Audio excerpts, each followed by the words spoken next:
그러나 왜 그 이후부터 또한 순결을 찬양해야 했을까요? 독신자들이 혼인을 선호하지 않아서였을까요? 그 대답으로 요한 크리소스토모 성인은 자기 자신과 그의 수도승 환경을 방어해야 했습니다. 그는 다음과 같은 방식으로 그것을 했습니다. 가정의 기초는 사랑이고 이 사랑은 하느님의 사랑의 반영이기에 완전함으로 발전하고 성장해야 하는 것입니다.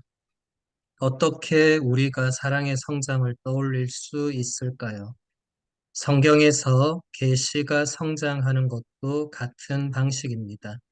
거기서 우리는 물질적인 것에서 영적인 것으로 계속 나아가는 과정을 보게 됩니다.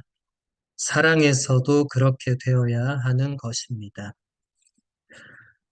예, 지난 시간에 우리가 교부들이 혼인에 대한 이야기를 이제 우리가 조금 보게 되었고, 근데 순결에 대한 부분, 특히 요한 크리소스토모 성인뿐만 아니라 대부분의 교부들은 수도자였기 때문에 이 순결에 대한 것은 또 어떻게 이 설명을 해야 될 것인가, 이제 두 가지를 어떻게 구분하면서 이제 강조를 할 수 있을 것인가, 바로 이 부분입니다.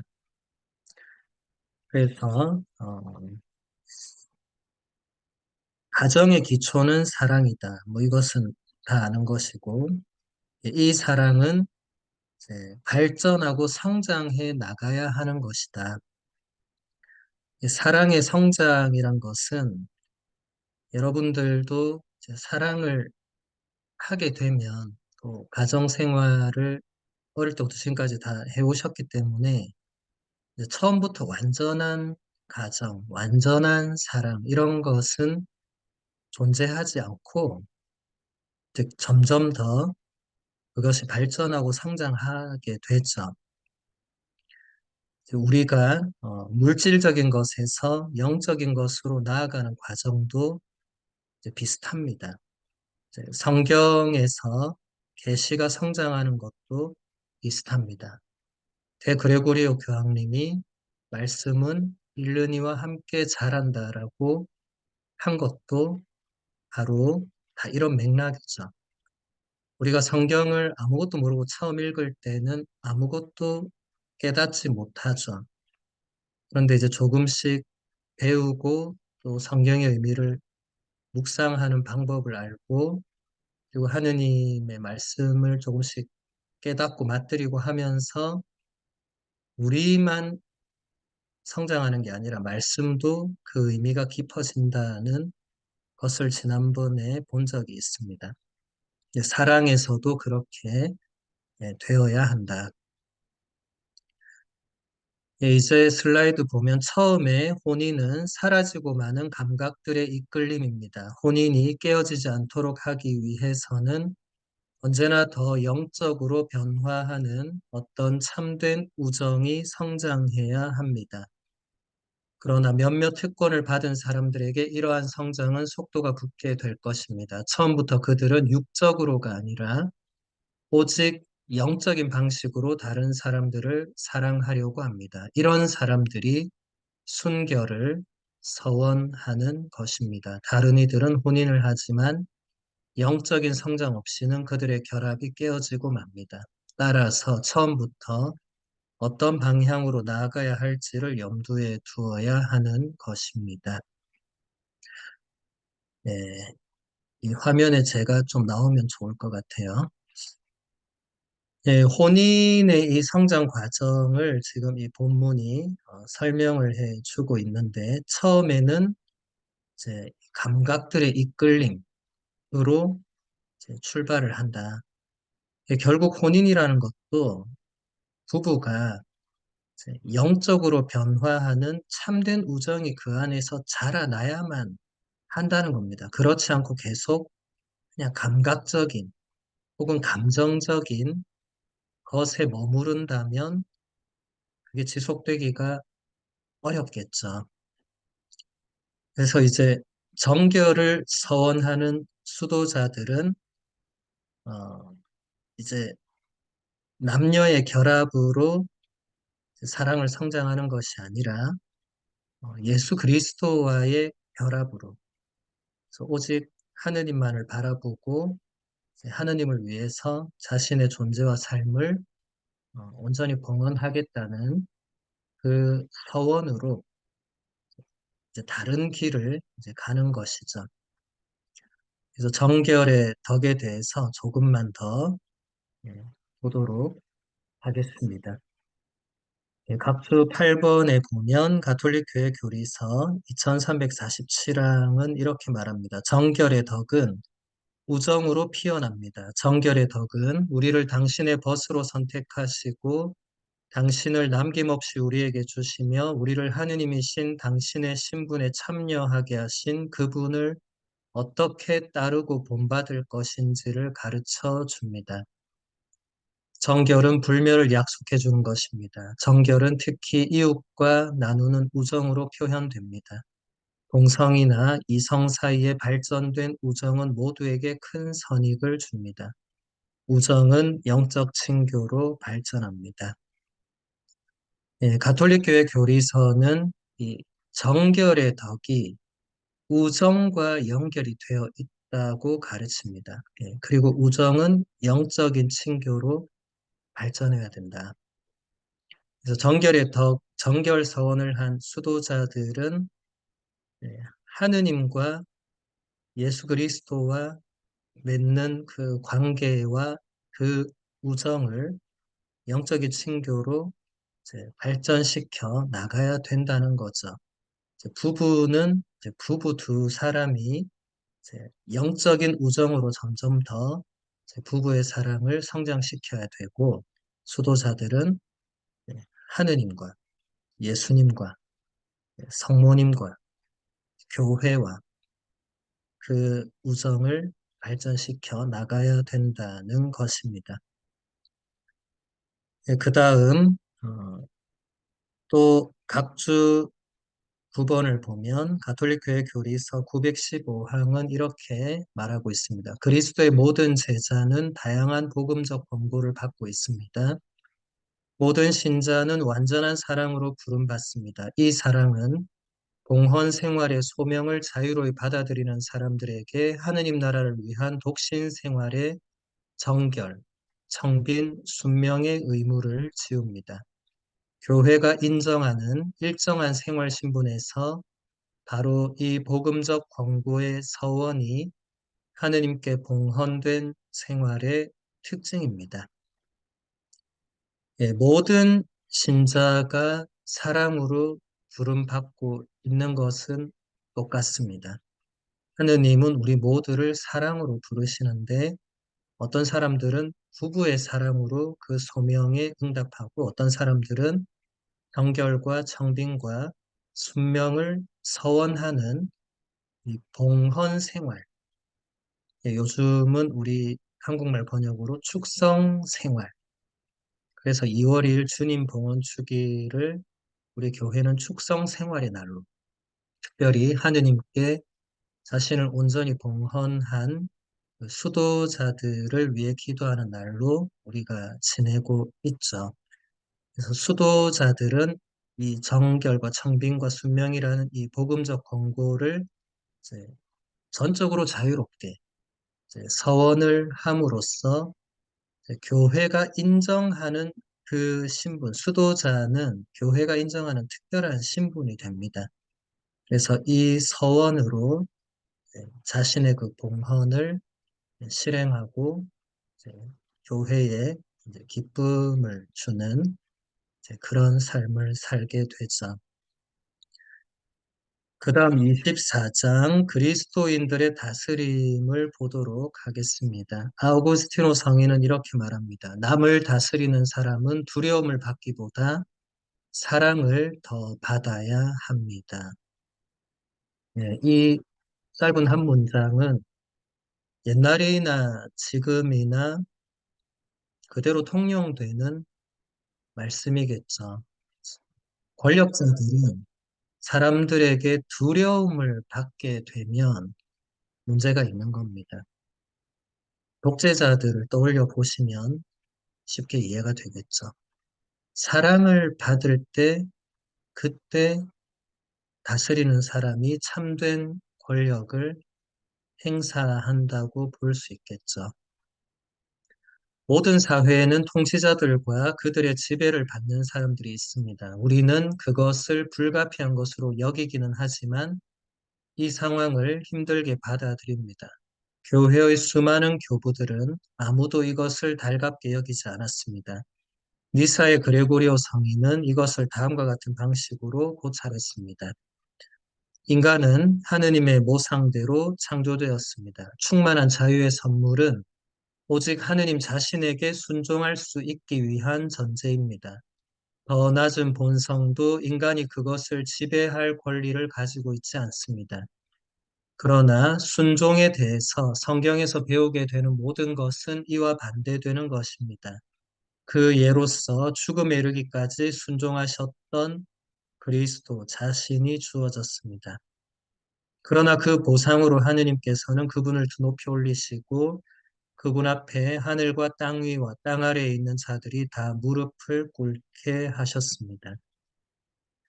그러므로 그분께서는 당신 자신 안에서 서로 반대되는 두 가지 위치를 결합시키신 것입니다. 그것은 바로 복종과 권능입니다. 그래서 그분은 십자가에 못 박히신 모습 또는 천상 옥좌에 앉아 계신 모습으로 묘사됩니다.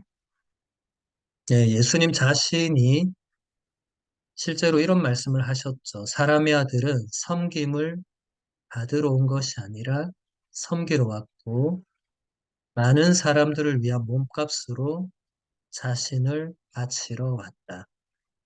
예수님은 분명히 권능을 지닌 분이셨는데 예수님은 우주 만물의 창조자이시고 구세주고 심판관이시지만 섬김을 받지 않는 오히려 섬기는 모습을 보여주신 요한복음서 13장을 읽어보면 예수님이 친히 이제 허리에 수건을 두르고 이제 대야의 물을 받아서 엎드려서 제자들의 발을 한 사람 한 사람 다 씻겨주시죠. 이 행위는 그 시대의 노예들이 하던 것입니다. 예수님은 주님이신데, 스승님이신데, 왕이신데, 노예가 하는 행동을 하신 거죠. 그러면서 예수님이 마지막에 뭐라고 하시죠? 내가 너희에게 이렇게 한 것은 너희도 이렇게 하라고 내가 본을 보여준 거다. 라고 얘기하시죠. 우리 그리스도인들의 다스림, 우리가 세례를 받으면 예언직, 사제직, 왕직의 이 세 가지 직무를 받게 되는데 거기서 이 왕직이 바로 여기에 해당이 됩니다. 왕은 다스리는 사람인데 우리가 어떻게 우리 자신과 세상을 다스리느냐? 그것은 바로 섬김을 통해서, 순종을 통해서 다스리게 된다. 본문 이렇게 넘어가서 보면 이 두 가지 위치가 모순되지 않도록 하기 위해서 우리는 그리스도인의 다스림이 참으로 무엇을 의미하는지 설명해야 합니다. 이미 구약 성경에서 하느님께서는 모세와 다윗과 솔로몬과 다른 사람들을 백성을 다스릴 통치자로 세우셨습니다. 그들은 자기 뜻대로 동포들에게 명령하기 위해 있었던 것이 아니라 확실한 손으로 그들을 인도하기 위해서 존재했습니다. 백성들은 위험으로부터 자신들을 보호하기 위해서 율법 안에서 도움을 받을 수 있도록 통치자의 판결에 의지했습니다. 그렇기 때문에 하느님께서는 통치자들에게 특별한 힘과 지혜를 주셨습니다.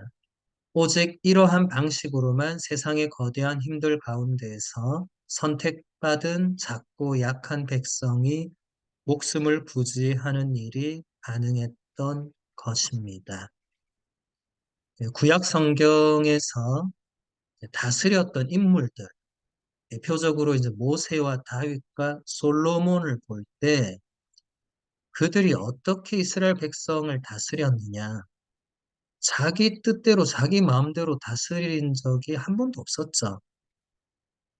그들은 언제나 하느님께 먼저 어떻게 하면 되는지 하느님의 뜻을 여쭤보고 하느님께서 하라고 시키시는 대로, 명령하시는 대로 백성들을 다스렸습니다. 네, 이것이 우리 그리스도인들의 다스림이 되어야 한다는 것입니다. 오직 하느님의 뜻대로. 권력자들이 정말로 자기 뜻이 아니라 오직 하느님의 뜻대로, 뭐 적어도 신앙을 가지고 있는 권력자들이 정말 하느님의 뜻대로 다스리려고 애를 쓴다면 세상이 이렇지는 않겠죠. 우리도 마찬가지입니다. 우리가 우리 자신을 잘 다스려야 되잖아요. 우리 내면을 잘 다스려야 되죠. 우리의 욕심과 우리의 욕망을 잘 다스려야 되죠. 근데 우리도 이때 기준은 오직 하느님의 뜻대로 우리를 다스리려고 한다면 잘 다스릴 수 있겠죠. 그런데 내 뜻대로 하려고 한다면 우리가 다스려야 할 것들을 우리가 제대로 컨트롤하지 못하고 오히려 그런 것들에 끌려다니게 되겠죠. 그러니까 이 원리는 똑같이 적용이 된다는 겁니다. 그 다음 본문, 그래서 다스린다는 것은 도와준다는 것을 의미합니다. 이것은 희생을 요구합니다. 그리스도께서는 모든 일을 위하여 희생되셨기에 그와 동시에 하늘과 땅의 통치자이시며 십자가로부터 다스리십니다. 시리아 사본에서 가장 오래된 십자가의 표현들 중 하나가 이것을 잘 보여줍니다. 거기에 보면 예수님이 십자가 위에 계시는데 흰옷을 입고 머리 위에는 금으로 된 왕관을 쓰고 계십니다. 한쪽에는 해가 있고 다른 쪽에는 달이 있는데 그분의 다스림에는 영원히 해가 지지 않기 때문입니다. 다스린다는 것은 군림한다, 명령한다, 지배한다, 이런 의미가 아닙니다. 이거는 세속적인 권력자들이 생각하는 그런 의미고, 우리 그리스도인들의 다스림은 도와주는 것을 의미하고 희생이 요구되는 것입니다. 왜냐하면 우리의 왕이신 예수 그리스도께서 모두를 위하여 희생되셨기 때문에 그분이 참으로 왕이 되실 수 있었죠. 그분의 다스림은 십자가에서 시작이 됩니다. 이것은 대단히 의미심장하죠. 십자가를 통해서 다스린다. 그러니까 우리도 십자가를 통해서 우리 자신을 다스려야 되겠죠. 예수님께서도 우리에게 날마다 자기에게 주어진 십자가를 지고 나를 따르라고 하셨잖아요. 그래서 우리 그리스도인들의 다스림은 근본적으로 세속의 권력자들이 백성을 다스리는 것과는 완전히 다른 차원입니다. 여기서부터 여러 아름다운 결론들이 나왔지만 가장 중요한 것 하나만 볼까 합니다. 이웃을 도와주는 사람이 진실로 그를 다스리는 것이고 그가 세상에 온 목적에 도달하도록 도와주는 것입니다. 가정에서는 부모가 그것을 합니다. 회사와 기관, 국가 및 다른 그 어느 곳의 책임자들 또한 이런 유형의 다스림에 부르심 받은 사람들입니다. 그러니까 우리가 예언직과 사제직과 왕직 이 직무를 수행해야 되는데 이 왕직을 어떻게 수행해야 됩니까? 그것은 다른 사람을 도와주면 된다. 우리 지난 주일에 예수 그리스도 왕 대축일을 지낼 때 복음 말씀을 마태복음서 25장 31절에서 46절의 최후의 심판 이야기를 들었죠. 그때 예수님께서 뭐라고 하셨죠? 너희가 너희 곁에 있는 가난하고 굶주리고 헐벗고 갇혀있고 병들고 고통받는 사람들, 그러니까 가장 작은 사람들에게 해준 것이 바로 나에게 해준 것이다. 그리고 그렇게 하지 않은 사람들은 나에게 해주지 않은 것이다. 그게 심판의 기준이었죠. 분명히 우리가 그 복음 말씀을 들었습니다. 예수님은 마지막 심판 때 그걸 물어보실 거라고 분명하게 말씀하셨죠. 그러니까 우리의 왕이신 예수님이 심판의 기준이 바로 그것을 얘기하셨기 때문에 그게 다스림의 기준과도 똑같은 거죠. 왕이신 분이 그렇게 하셨기 때문에 우리도 똑같은 거죠. 그러니까 다스린다는 것. 그리스도인들의 다스림은 세속적인 지배, 권력, 압질, 횡포, 일방적인 힘의 어떤 그런 게 아니고 그 사람이 이 세상에 온 목적에 도달할 수 있도록 도와주는 것. 그게 우리가 참으로 왕의 직무를 수행하는 것입니다. 내 주위의 사람들이 정말 하느님의 그 부르심에 제대로 응답할 수 있도록 도와주는 것. 가정에서는 당연히 부모님이 자녀들에게 이런 역할을 하죠. 그 외에 그 사회 어느 곳에서도 우리가 이런 역할을 할 때 우리 사회가 더 하느님 보시기에 좋은 모습이 되겠죠. 그 다음 순교에 대해서 보도록 하겠습니다. 코티케의 디아도쿠스는 이렇게 말합니다. 하느님을 위한 완전한 사랑은 보여지는 것일까요? 육신 안에 있는 한 아무도 그렇게 할 수 없습니다. 그것은 오직 신앙의 완전한 행위인 순교에 도달한 성인들만이 할 수 있는 것입니다.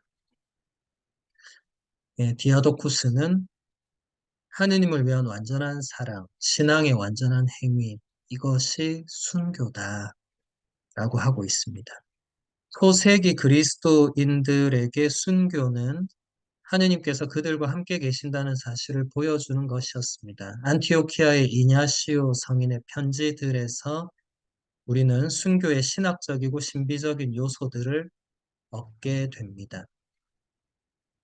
이레네오 성인에게 순교는 성령 없이는 분명히 존재할 수 없는 완전한 사랑의 증거였습니다. 성인은 이렇게 말하죠. 순교자들은 증거를 보여주었고 죽음을 업신여겼습니다. 이것은 연약한 육신의 능력으로 되는 것이 아니라 성령의 힘입니다. 어떤 의미에서 피의 증거는 최후의 한도입니다. 그리스도인은 모든 상황과 어떤 순간에도 신적 사랑의 증거를 보여주어야 합니다. 우리가 순교라고 번역한 단어, 여기 지금 이태리어로 마르티리오라고 되어 있는 이 단어가 그리스어 마르튀레오에서 유래를 했습니다. 그리스어 마르튀레오는 원래 의미는 증언하는 겁니다. 증거하는 것입니다. 그러니까 하느님께 대한 믿음을 증언하고 증거하는 그 최상의 증거가 바로 목숨을 내어놓는 그보다 더 확실하고 세상에 증거가 없죠. 그거 이외에 다른 거는 사람들에게 증거로 설득력이 떨어질 수 있지만 내가 목숨을 바치겠다고 할 때는 사람들이 이거는 이거 진짜구나 라고 받아들이게 되죠.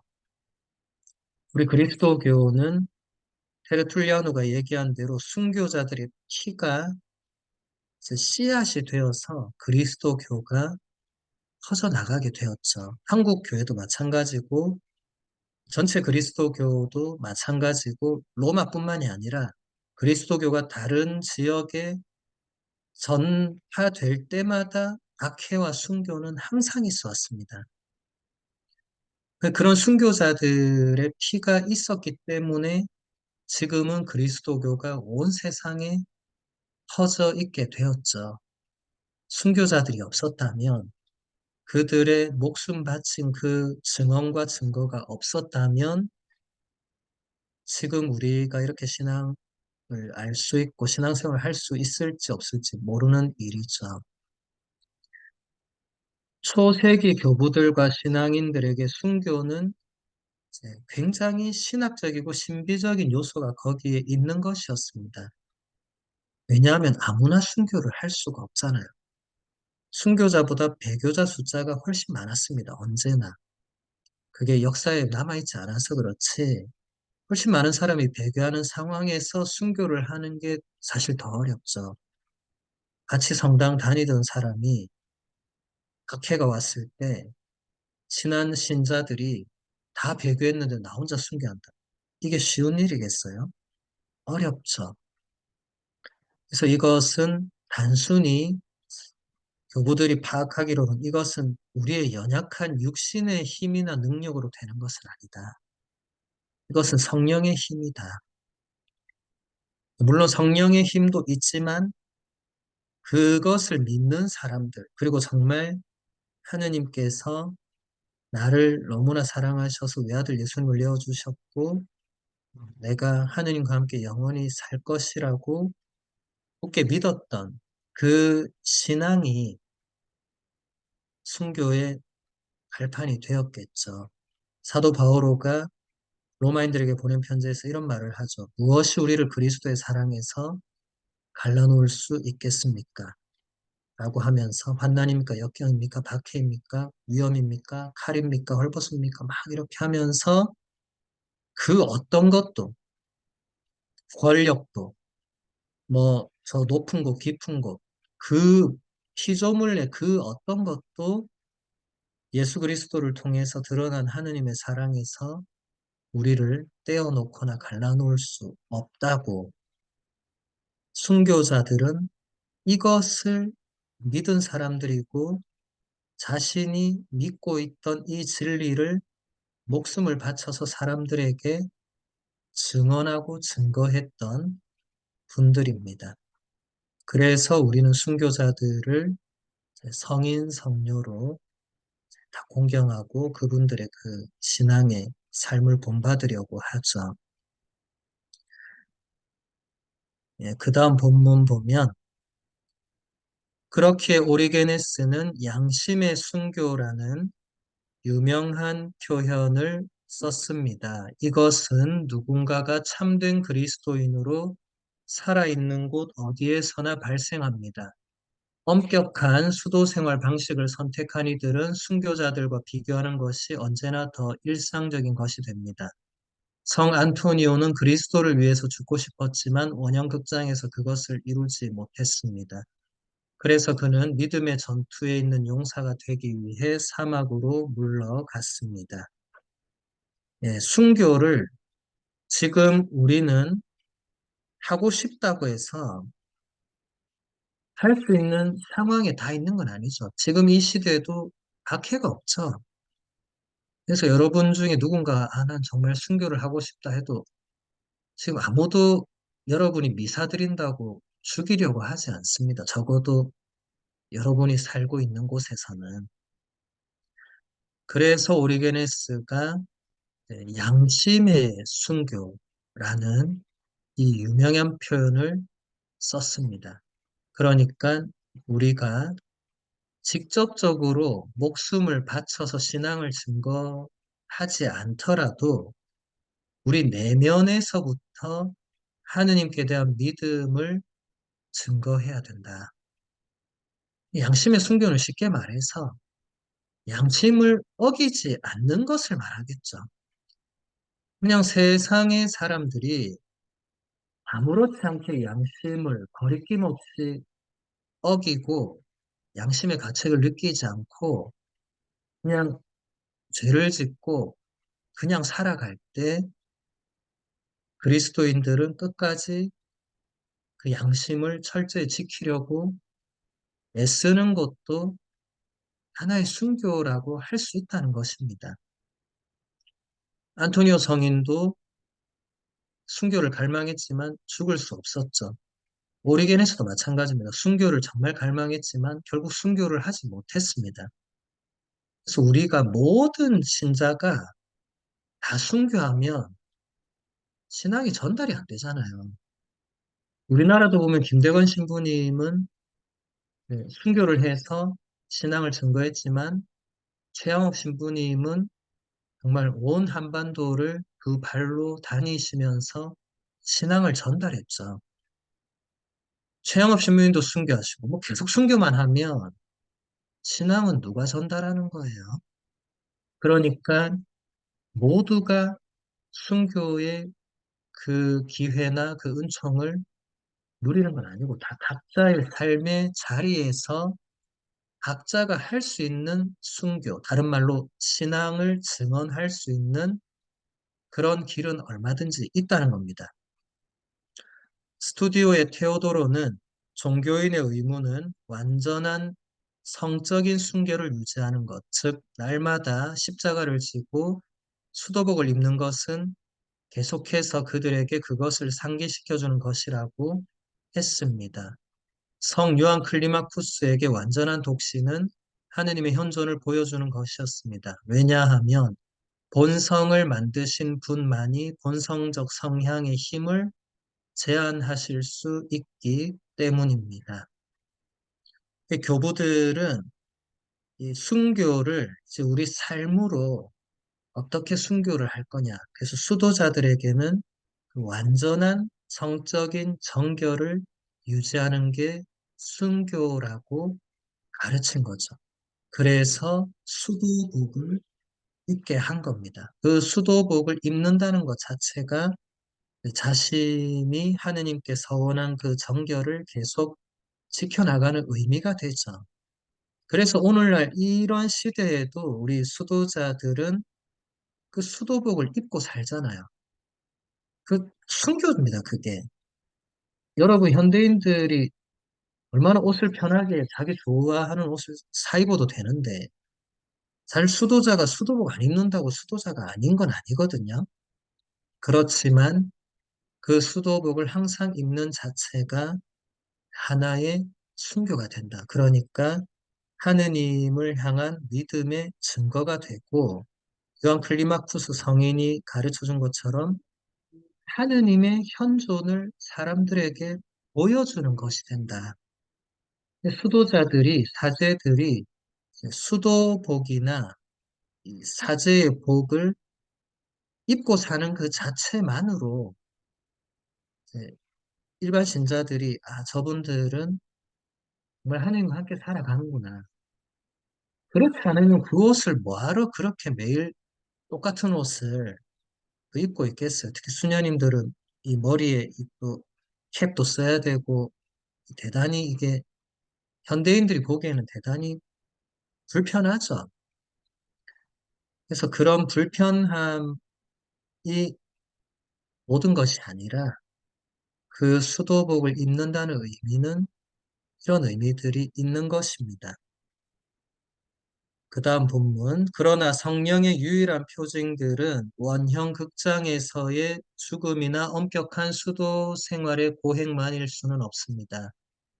일반적인 그리스도인 생활 또한 그것이 진정한 것이라면 성령의 현존을 보여주는 것입니다. 이레네오는 이렇게 말했습니다. 영은 곧 믿음과 순결한 삶으로 지켜지는 것입니다. 믿음은 성령의 선물이고 덕은 그리스도에게 참여하는 것이기에 하느님의 현존을 보여주는 것입니다.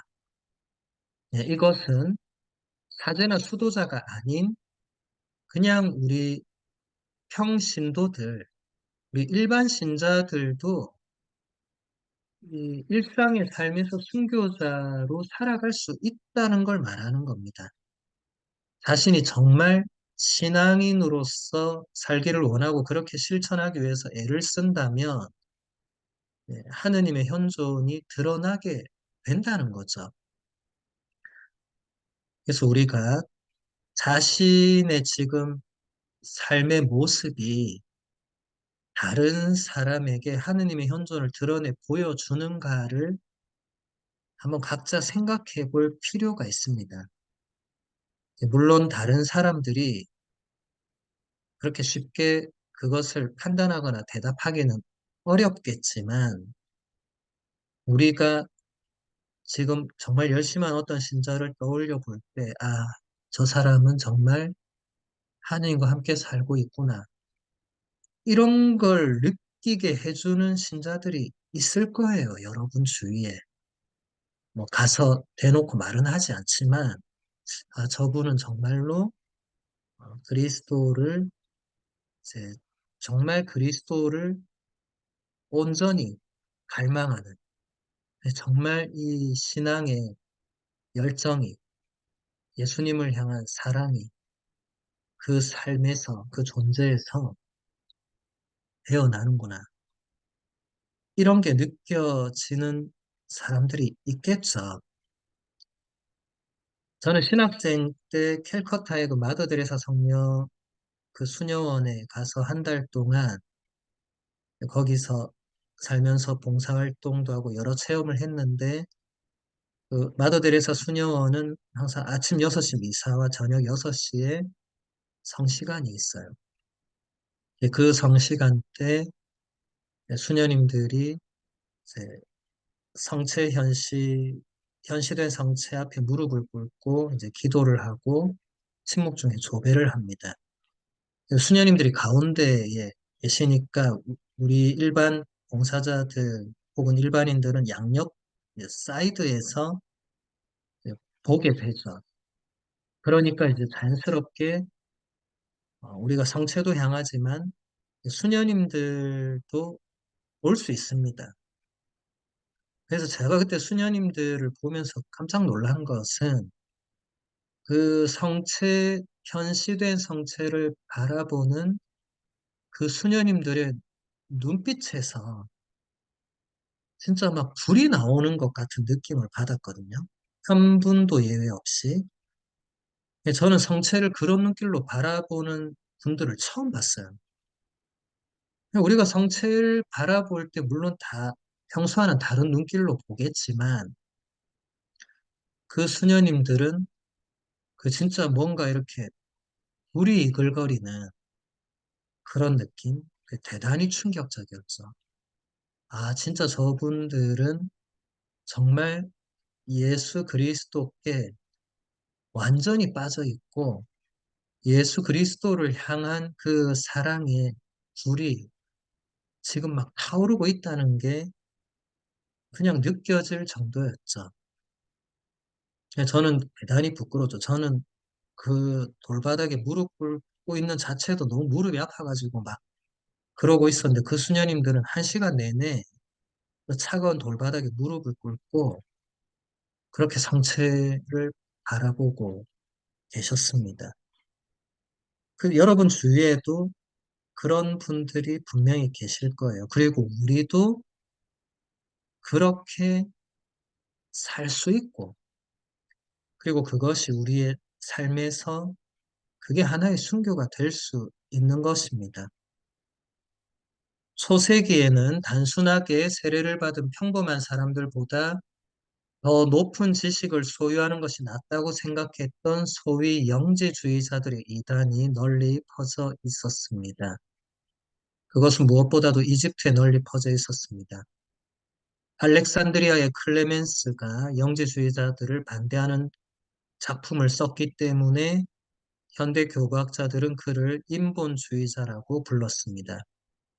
물론 그리스도인들 또한 그렇게 되기를 원했지만 그들은 믿음과 성령의 도우심 없이는 그렇게 될 수가 없다는 것을 알고 있었습니다.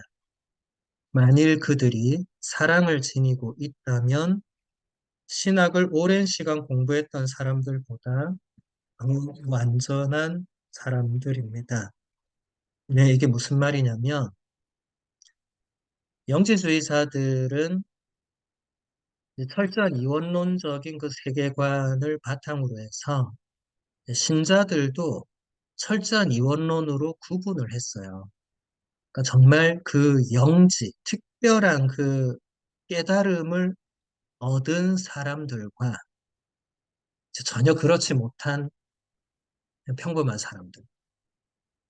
이제 영지를 받지 못한 사람들은 당연히 구원받지 못하고 어둠 속에 있고 그렇게 되고 영지를 받은 사람들만이 이제 빛 속에 있고 자신들만이 구원받고 그렇게 소위 영적 엘리트 그룹이 생기게 되는 겁니다. 요즘 이단과 사이비들이 아주 잘 쓰는 방법이죠. 그 단계까지 올라가기 위해서 뭐 이걸 해라 저걸 해라 막 이렇게 해서 정말 신자들, 그 따르는 신도들을 고통스럽게 만들죠. 물론 그리스도인들도 그렇게 되면 좋지만 우리 그리스도교는 올바른 영지가 무엇인지를 알고 있었습니다. 교부들을 통해서. 그게 바로 믿음과 성령의 도우심 없이는 그렇게 될 수가 없다. 그러니까 돈을 많이 갖다 바치고 뭐 자기가 죽도록 기도를 하고 양팔목조 기도를 해서 엘리트 그룹으로 들어가는 게 아니고 오로지 하느님을 향한 굳은 믿음과 성령의 도우심으로 그리고 무엇보다도 사랑을 지니고 있을 때 그게 더 완전한 사람이 된다. 특별한 영지를 어디선가 받고 그리고 그것을 받기 위해서 그 받은 사람들에게 또 그 어떤 비법을 전수받고 이런 게 다 이제 이단 사이비들이 잘 쓰는 기법들이에요. 잘 모르면 혹할 수밖에 없죠. 그 단계를 올라가야만 되니까. 그런데 그리스도교는 그런 것들을 초세기부터 다, 이건 아니라고 교부들이 이미 다 그것을 반박을 했고, 가장 중요한 것은 사랑을 지니고 있어야 됩니다. 영지주의자들이, 뭐 이단 사이비도 마찬가지겠지만, 그렇게 자기들이 특별한 뭔가가 된다고 할 때 자연스럽게 그렇지 못한 사람을 배척하게 돼서 결국 그룹을 만들게 됩니다. 더 특정 그룹이 있는 거예요. 자꾸 단계를 만들죠. 그것은 사랑이 그 안에 작동되는 게 아닙니다. 사랑은 배척이 아니죠. 그러니까 이 영지주의자, 이 초세기에 가장 널리 퍼져 있던 이 이단이 사실은 지금도 수많은 이단과 사이비 롤모델이 되는 대표적인 이단인데 이런 것에 빠져들지 않으려면 그런 소위 영적 엘리트 그룹을 만들거나 본인이 그렇다고 착각하거나 본인이 열심히 한다고 다른 사람들을 무시하거나 그렇게 해서는 곤란합니다. 믿음과 성령의 도우심과 사랑, 이것을 언제나 기억하고 있어야 할 것입니다. 그 다음 참회에 대해서 보도록 하겠습니다. 참, 요한 모스쿠스는 이렇게 말합니다. 참회는 모든 세대에게 필요한 것으로 만일 젊은이들과 노인들이 영광 속에서 누리는 영원한 생명에 다다르기를 원한다면 그들 모두에게 가치 있는 것입니다. 사실 젊은이들은 고통이 넘쳐날 때 고개를 숙이며 자신을 낮추고 노인들은 오랜 세월 동안 습관이 되어버린 나쁜 성향들을 바로잡아야 합니다. 교보들은 참회를 두 번째 세례, 눈물의 세례라고 정의했습니다. 그러나 이것은 슬퍼서 흘리는 눈물에 관한 것이 아닙니다. 어떠한 죄도 참회를 통해서 용서받을 수 없을 정도로 무겁지 않습니다. 누군가가 다시 죄에 떨어지는 그 어떤 환경도 절망의 동기가 되지 않습니다. 이 경우에 의심의 여지 없이 교부들의 권고들은 그들의 성향에 따라서 차이가 있습니다. 어떤 이들은 하느님의 인내심을 남용하지 말라고 권고합니다. 반대로 다른 이들은 하느님께서 언제나 용서할 마음이 있음을 믿는 것을 우리가 멈추게 되는 것을 두려워합니다. 교부들은 참회를 두 번째 세례, 눈물의 세례라고 정의했다. 굉장히 아름다운 표현이죠. 이 눈물은 슬퍼서 흘리는 눈물이 아닙니다. 본인의 죄, 본인이 하느님의 그 사랑과 하느님의 뜻을 거슬은 그 잘못에 대해서 진심으로 뉘우치고 아파하는 거기서 나오는 눈물입니다. 그래서 이것이 죄를 씻어주기 때문에 세례라는 표현을 가져온 거죠. 엄청난 거죠. 세례는 두 번 받을 수 없잖아요. 그러니까 두 번째 세례라고 하는 것은 엄청난 겁니다. 교부들은 세 번째 세례에 대해서 말하지 않거든요. 그러니까 우리가 세례받고 나서 죄를 용서받기 위해서는 참회를 해야만 한다는 겁니다. 고해성사도 이 참회와 깊이 관련되어 있죠. 많은 사람들이 자기는 죄가 없다고 생각합니다. 줄미사를 빠지지 않았고 기도 생활 어느 정도 하고 있고 뭐 다른 사람에게 크게 해를 끼치지 않았기 때문에 죄가 없다고 생각합니다. 참회를 전혀 모르거나 참회를 해본 적이 없거나 그러다 보면 자기 죄가 뭔지를 모를 수밖에 없죠. 본인이 하느님의 뜻을 어떻게 거슬렀는지 본인이 사실 제대로 성찰하지 않으면 모릅니다. 그러니까 성찰과 참회와 죄에 대한 인식 이런 건 다 연결이 되죠. 그리고 이게 최종적으로 이제 고해성사로 이어지는 건데 사실 많은 신자들이 이런 과정들을 제대로 배우지 못하거나 제대로 거치지 않은 상태에서 고해성사를 하려고 하니까 이게 하기 싫고 할 필요도 못 느끼겠고 두려워하고 이제 이런 문제들이 발생을 하는 것이죠.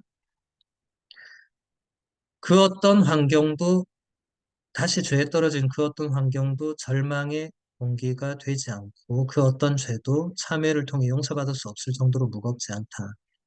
교부들은 두 갈래로 권고를 했는데 어떤 교부들은 하느님 그렇다고 해서 하느님의 인내심을 남용해서는 안 된다. 그러니까 하느님께서 우리를 참아주신다는 이것을 너무 믿고 그냥 아무렇지 않게 또 죄에 떨어지는 그런 잘못을 범해서는 안 된다.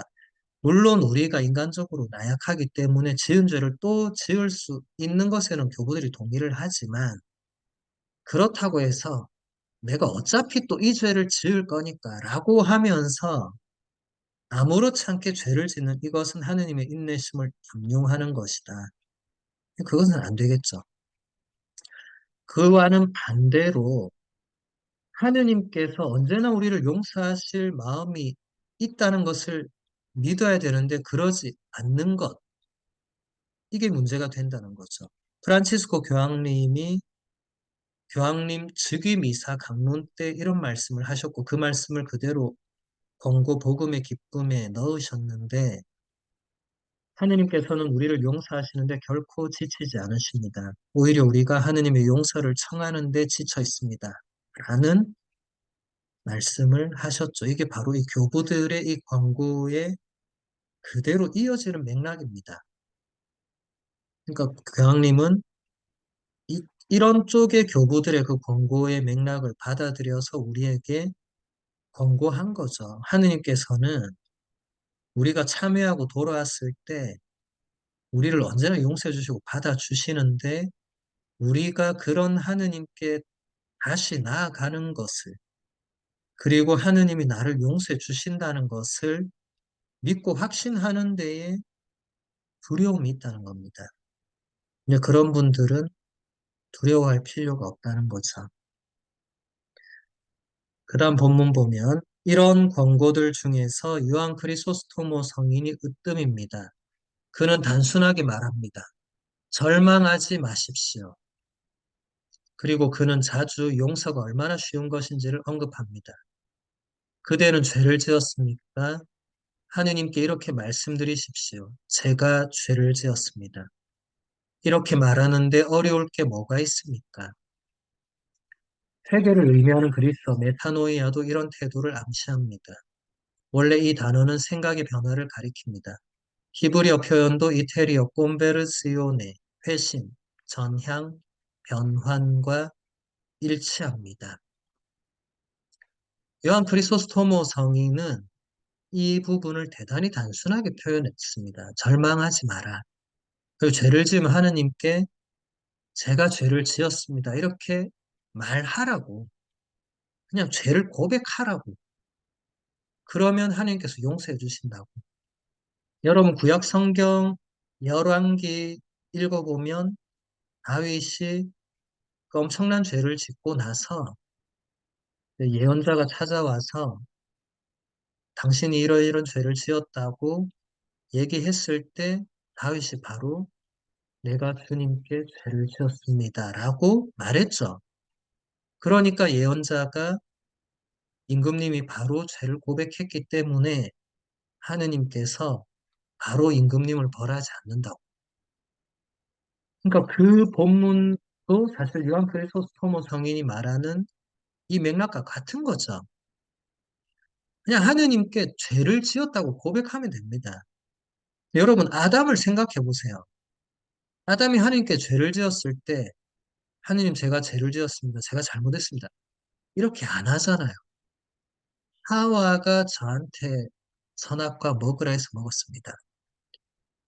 그래서 하느님이 하와한테 너는 왜 그랬느냐 하니까 뱀이 저한테 그렇게 유혹을 했습니다. 제가 죄를 지었습니다라고 안 했던 겁니다. 그래서 그렇게 말하면 된다. 여러분, 이게 말하는 게 쉽지 않죠. 여러분, 고해소에 들어가는 걸 어려워하는 이유가 이걸 말하는 게 어렵기 때문에 그렇죠. 이게 쉽다면 고해소를 누가 어려워하고 두려워하겠어요. 그런데 요한 크리소스토모 성인은 그러지 말고 그냥 죄를 지으면 가서 바로 얘기하라는 거죠. 하느님, 제가 잘못했습니다. 그렇게 하라는 거죠. 프란치스코 교황님도 그 복음의 기쁨에 보면 그런 얘기 합니다. 이렇게 기도하라고 하면서 주님, 제가 잘못 생각해 왔습니다. 저는 주님의 길을 알고도 도망쳤습니다. 이제 다시 주님께 돌아가고 싶습니다. 이렇게 기도하라고 교황님이 친절하게 기도문까지 써줍니다. 아주 쉽게. 제가 잘못 생각해 왔습니다. 이게 바로 그리스어 메타노이아입니다. 그리스어 노이아는 노에오란 동사, 이게 생각하는 거거든요. 이제 메타 하면 그 방향을 바꾸는 거예요. 제가 잘못 생각해 왔습니다가 바로 메타노에오입니다. 그게 바로 회개입니다. 생각의 변화. 이태리어 꼼베르지오네, 영어로 컨버전도 이게 회심, 전향, 변환, 이제 이런 것을 의미하죠. 좀 더 그 의미를 자세히 보면 어떤 사람이 길을 가다가 길을 잘못 들어섰다는 것을 알아차리면 되돌아갑니다. 그리스어 메타노이아는 생각을 바꾸는 것을 의미하는데 길을 되돌아가는 의미가 아니라 오히려 진리를 깊어지게 하는 의미에서 앞으로 나아가는 것입니다. 눈에 보이는 것을 연구하는 물리학이 있습니다. 그 뒤에 실제에 관한 더 깊은 이해와 관련된 형이상학이 이어집니다. 이와 똑같이 그리스어 노이아도 아는 것의 어떤 유형을 의미하고 메타노이아는 우리를 참된 알무로 이끌어주는 것입니다. 예. 이게 이제 메타노이아의 더 설명인데, 생각을 바꾸다. 그냥 가던 길에서 돌아서다 이렇게 설명하면 어떤 사람이 길을 가다가 잘못 들어서서 다시 되돌아가는 것으로 이렇게 의미하는데 우리 그리스도교에서 말하는 그 회개, 메타노이아는 그런 의미가 아니라 생각을 바꾸는데 되돌아가는 게 아니고 더 하느님의 뜻에 맞는 쪽으로 진리를 깊게 하는 쪽으로 그러니까 되돌아가는 게 아니라 사실은 더 앞으로 나아가는 것이 되죠. 우리가 지난 시간에 보았던 물리학 피지카에서 이게 더 깊은 그 실제로 들어가면 메타피지카가 된다. 이제 우리말로는 형이상학이란 어려운 말로 번역이 되어 있지만 그냥 피지카에 메타가 붙은 거죠. 이게 메타노이아에 붙은 그 메타 그리스어 전치사랑 같은 겁니다. 근데 그리스어 전치사들은 다 의미가 여러 가지가 있어요. 그래서 메타노이아 할 때는 이 노이아의 그 방향을 바꾸는 의미가 있고, 여기서 메타피지카 할 때는 피지카에서 더 깊이 들어가는, 더 깊숙하게 들어가는 그런 방향을 가리키는 전치사가 됩니다. 그래서 이 메타노이아도 결국은 이제 같은 전치사니까 단순히 방향을 반대로 돌리는 그게 아니라 우리를 더 깊고 참된 알무로 이끌어 주는 것이다. 두 위대한 성인의 예를 보도록 하겠습니다. 정통 바리사이 출신의 바오로 성인은 구약 성경을 지키는데 열렬한 신봉자였습니다. 그러한 그가 회심을 했습니다. 이 회심으로 그는 구약 성경의 위치를 뒤로 바꾼 것이 아니라 예수 그리스도 안에서 구약 성경의 참된 의미를 더욱 깊이 깨닫게 된 것입니다. 반대로 아우구스티노 성인은 그의 시대의 전형적인 성인이었습니다. 그는 여인들과 함께 성공하고 경력을 쌓기를 원했습니다. 그런 그가 회심을 했습니다.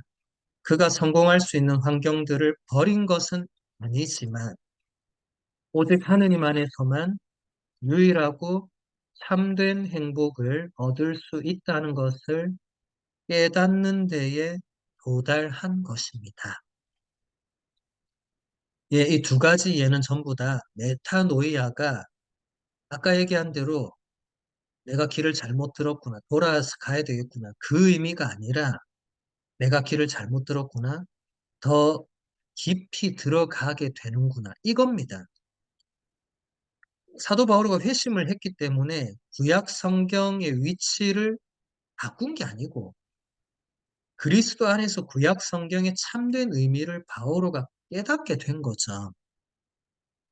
이건 엄청난 일이었죠. 사도 바오로의 이 회심이 없었다면 그리스도교가 지금의 그리스도교가 있을 수 있을지 모르겠습니다. 그래서 우리 교회는 특별히 사도 바오로의 그 회심을 축일로 지내죠. 1월 25일을 그 축일로 지내죠. 우리 교회의 모든 성인 성녀 중에서 회심했다고 축일 지내는 성인은 사도 바오로밖에 없습니다. 아우구스티노도 회심했고, 바실리오도 회심했고, 프란치스코 성인도 회심했고, 다 했습니다, 다. 그런데 사도 바오로의 회심을 축일로 지내는 것은 이 한 사람의 회심이 우리 그리스도교의 결정적인 전환점이 되었기 때문에 그런 거죠.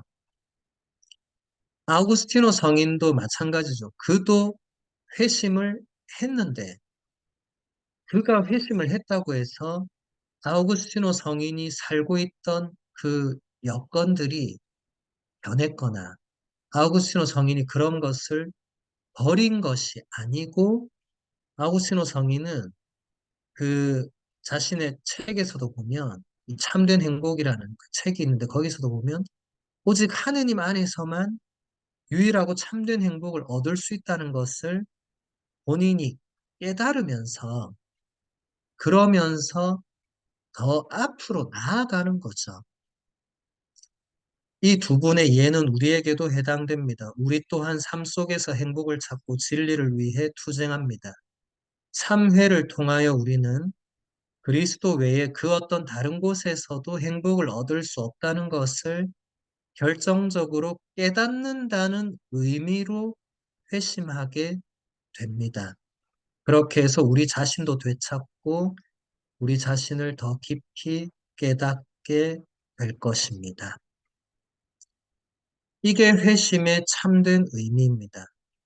예수 그리스도 외에는 그 어떤 다른 곳에서도 행복을 얻을 수 없다. 우리가 죄를 짓는 것은 행복하기 위해서, 그렇게 하면 행복해질 것 같으니까. 우리의 욕망을 채우면 행복해질 것 같으니까. 그런데 그게 참 행복이 아니고 오직 예수 그리스도만이 참 행복이라는 것을 깨달을 때 우리는 더 이상 예수 그리스도 아닌 그 무엇에서 우리가 기쁨이나 행복을 찾으려고 하지 않겠죠. 그게 참된 회심입니다. 그러니까 나는 죄가 없다고 생각하는 분들은 예수 그리스도 아닌 그 무엇에서 내가 지금도 행복이나 기쁨을 추구하고 있다면 그게 죄가 되는 겁니다. 아직까지 참된 회심에 이르지 못한 겁니다. 죄라는 것이 꼭 윤리적으로 사회법을 어기는 그 범법적으로 그런 것에 한정되는 게 아닙니다. 우리 그리스도교에서 죄를 가르칠 때는 하느님의 뜻을 알면서도 어기거나 아니면 하느님의 뜻을 전혀 알려고 하지 않거나 자신의 창조주인 하느님을 알려고 하고 믿고 사랑해야 되는데 전혀 그러지 않거나 자기 마음대로 살거나 그런 게 다 이제 하느님의 뜻과 반대되는 이제 그게 다 이제 넓은 의미에서 죄에 해당이 되는 거죠. 그러니까 하느님 아닌 곳에서 자신의 존재의 의미와 행복을 찾으려고 하는 것도 다 마찬가지입니다. 그러니까 우리가 이런 의미를 알지 못하면 참회에까지도 도달이 안 되겠죠. 내가 죄가 없다고 생각하는 사람이 무슨 자신의 잘못에 대해서 눈물을 흘리겠어요. 죄가 없는데. 그런 분들은 고에서 들어와도 사실 고백할 게 없습니다. 그래서 그냥 들어오는 사람도 많아요. 왜 들어왔냐 물어보면 판공성사 해야 되니까 할 수 없이 들어왔다고 이런 분들도 있습니다. 그러니까 그 단순히 그분들의 문제라기보다는 이제 이런 것들을 제대로 배우지 못했거나 전혀 모르고 그냥 신앙생활을 하고 있는 게 문제겠죠. 그래서 우리가 이제 곧 대림이고 또 성탄을 앞두고 판공성사를 해야 되는데 그냥 단순히 또 이번 판공은 또 어떻게 해야 되나 이렇게 고민할 것이 아니라 내가 오직 예수 그리스도 오직 하느님에게서만 나의 존재 의미와 행복을 추구하고 있는가 아니면 그 외 다른 곳에서 그것을 찾고 있는가 이제 이렇게 성찰을 제대로 하면서 그래서 정말 참회의 은총을 교부들은 참회도 은총이라고 표현합니다. 아무나 참회할 수가 없는 거죠. 아무나 자기 죄를 아파하고 눈물 흘리고 이게 아무나 그러지 않는 거죠. 아무나 그럴 수도 없고. 그런데 진정한 참회를 하게 되면 우리 자신을 되찾고 더 깊이 깨닫게 된다. 이게 수많은 성인 성녀들이 보여준 모습입니다. 여러분, 아우구스티노 성인의 고백록을 읽어보면 아우구스티노 성인도 진정으로 참회하고 회심하기 전에는 진정한 자기 자신을 잘 모르고 있었죠. 그리고 자기 자신을 더 깊이 깨닫지도 못했고. 그런데 정말 진정으로 참회의 눈물을 흘리면서 아우구스티노 성인은 정말 하느님과 나, 하느님이 자신을 어떻게 지어내셨고 자기 존재가 어떤 의미가 있고 이런 거를 깨닫게 된 거죠.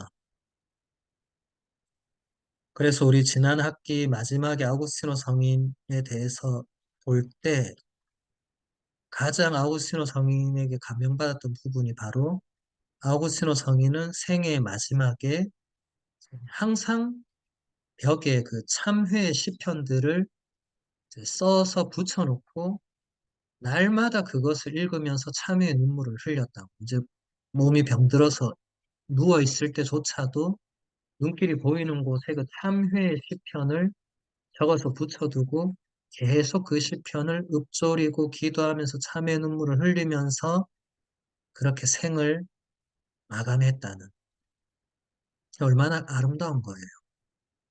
그래서 우리도 그렇게 우리 자신을 성찰하고 참회할 수 있는 그런 이번 대림 시기가 되면 좋겠고 앞으로도 그렇게 될 수 있도록 하느님의 은총을 늘 청해야 되겠죠. 그 다음 주제로 비탄, 다른 말로 계속되는 참회를 보겠습니다. 눈물로 씻겨진 얼굴은 말로 표현할 수 없을 만큼 아름답습니다. 아타나시오 성인은 안토니오 성인이 하루 종일 자기 자신 때문에 눈물을 흘렸다고 이야기합니다. 그 결과 안토니오 성인의 얼굴은 경이로운 아름다움을 지니게 되었고 그는 결코 동요되지 않았으며 그의 영혼은 완전한 행복 속에서 살았습니다.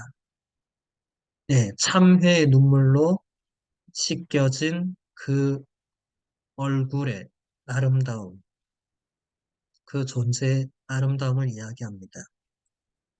사막 교부들은 참회가 그 결과에 빠르게 도달한다고 믿었습니다.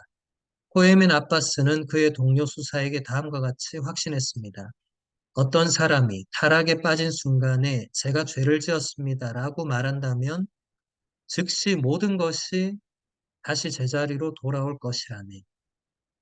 그러나 은수자들의 시대에 경이로운 현상이 되풀이되었습니다. 죄의 용서를 받게 된 환경이 그들의 참회의 눈물을 마르지 않게 한 것입니다. 예, 사막 교부들은 아까 요한 크리소스토모 성인이 말한 것과 똑같은 맥락이죠. 어떤 사람이 타락에 빠진 순간, 죄를 지은 순간에 제가 죄를 지었습니다라고 고백을 하기만 해도 즉시 모든 것이 되돌아올 것이다. 그런데 그 사막 교부들, 그리고 사막에서 홀로 수도 생활을 했던 그 은수자들은 그렇게 죄의 용서를 받는다는 것을 알게 되었지만, 그것을 확신했지만, 그럼에도 불구하고 참회의 눈물을 흘리는 것을 멈추지 않았다. 아까 본 그 두 가지 권고를 다 알고 있었다는 겁니다. 그러니까 우리도 거기서 균형을 잘 잡아야 되는 거예요. 하나님께서 나를 용서해 주신다고 해서 막 살아도 되는 게 아니라는 겁니다. 그리고 반대로 하느님은 나를 용서해 주시지 않을 거야. 나의 이 죄는 용서받을 수 없다고 그렇게 두려워해서도 안 된다는 것입니다. 요한 크리소스토모 성인은 이렇게 말했습니다. 예, 넘겨서 우리가 죄에서 깨끗해질 때에도 우리의 눈앞에서 우리는 계속해서 우리의 잘못들을 가지고 있어야 합니다. 이건 반대가 아닌가요? 만일 내가 죄를 용서받았다고 진정으로 믿는다면 그 죄들을 기억하기 때문이고 만일 내가 참회가 하나의 기쁜 소식이라고 믿는다면 울기 때문이라는 것인가요? 여기서 두 가지 감정에 관련된 것은 두 개의 서로 다른 이름을 보여주는 것입니다. 우리가 하느님께 용서를 청하도록 만드는 메타노이아, 즉 회개는 짧고 충만한 신뢰의 감정이 동반되어야 하는 것입니다. 그러니까 아까 얘기했던 그 두 가지의 그 길, 그 환경 안에서 균형을 잘 잡아야 되는 것을 교부들이 이제 가르치는데 이 회개라는 것은 하느님을 향한 그 신뢰가 그 안에 있어야 됩니다. 하느님께서 나를 용서해 주실 것이라는 하느님은 자비로운 분이라는 그 신뢰가 메타노이 안에 있어야 된다. 그게 없으면 어떻게 되는 거죠? 두려움만이 그 안에 가득 차겠죠. 그럼 그것도 올바른 회개가 될 수 없다는 겁니다. 계속 본문 보면 이미 오래전에 용서받았던 묵은 죄들을 기억하는 것을 그리스어로 펜토스라고 합니다. 이태리어에는 이 단어를 정의할 적합한 단어가 없고 아마도 이것은 양심의 가책, 콘트리치오네 혹은 참회의 정신, 스피리토 델라 베니텐차라는 말로 표현이 반응할 것입니다. 이 감정은 지속하는 것이어야 하고 더 많은 눈물이 동반되며 더 나은 것입니다. 그러나 이 눈물은 어떤 것입니까? 우리와 함께 계시는 하느님의 선하심과 우리의 그 모든 죄악 이후에도 하느님의 사랑받는 아들이라고 느끼는 아름다움 때문에 기쁨의 눈물을 흘리는 것입니다. 이 펜토스에 다다르고자 애썼던 사람들은 복음서의 다음 구절에서 영감을 받았습니다. 행복하여라 슬퍼하는 사람들. 예, 바로 이 구절이 단순히 아까 얘기한 그냥 슬퍼서 눈물 흘리는 사람이 행복하다 그 의미가 아니라 양심의 가책, 참회의 정신으로 정말 눈물을 흘리는 그 사람들이 복되다는 거예요. 복음서에서 예수님께서 행복하여라라고 우리가 번역한 그 그리스어 단어는 마카리오스라는 단어인데 이제 이 단어는 단순한 그 행복, 해피니스의 의미가 아니라 물론 사전적으로 그런 의미도 있기는 하지만 예수님이 이 단어를 사용하셨을 때는 그 의미가 아니라 이것은 복되다는 blessed의 그 의미가 있는 겁니다.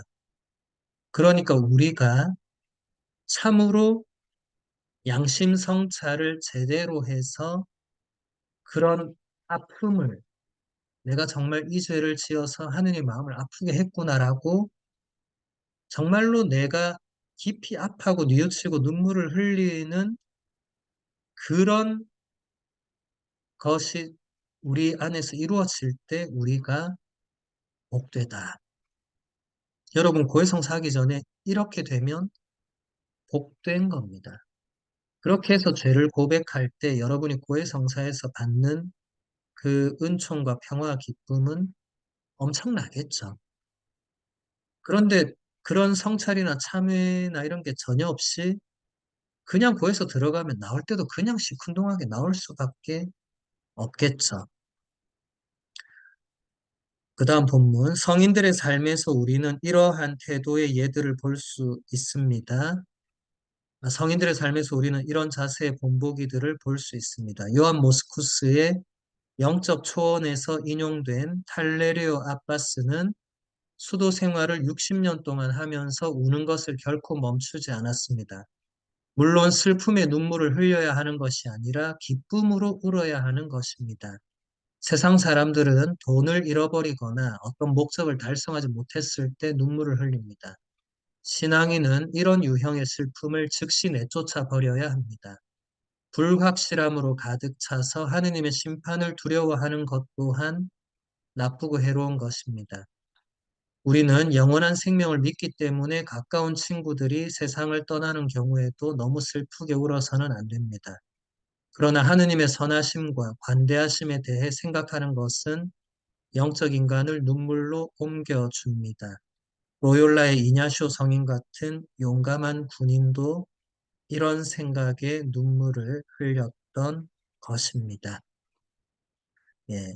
세상 사람들이 흘리는 눈물과 우리가 흘리는 눈물은 달라야 한다. 예. 기쁨의 눈물. 우리가 그토록 비참하게 죄를 짓고 또 짓고 그리고 우리 자신을 보면 너무 한심하잖아요. 그러나 그럼에도 불구하고 하느님께 나는 변함없이 하느님의 사랑받는 자녀라는 것을 느낄 때 기쁨의 눈물이 나올 수밖에 없다는 겁니다. 내가 뭘 잘해서 그런 게 아니라 하느님의 자비가 훨씬 크다는 거죠. 이제 그것을 느낄 때 기쁨의 눈물. 그리고 아까 말씀드린 대로 정말 자신의 양심 성찰을 제대로 했을 때 그 가책으로 정말 통회의 눈물. 이런 것들이 이제 복된 눈물이고 우리는 그런 눈물을 흘려야지 세상 사람들처럼 지갑을 잃어버려서 뭐가 그 다 이제 세상적인 거잖아요. 그런 걸로 엉엉 울어서는 안 된다라는 것입니다. 그래서 우리는 이 계속되는 참회.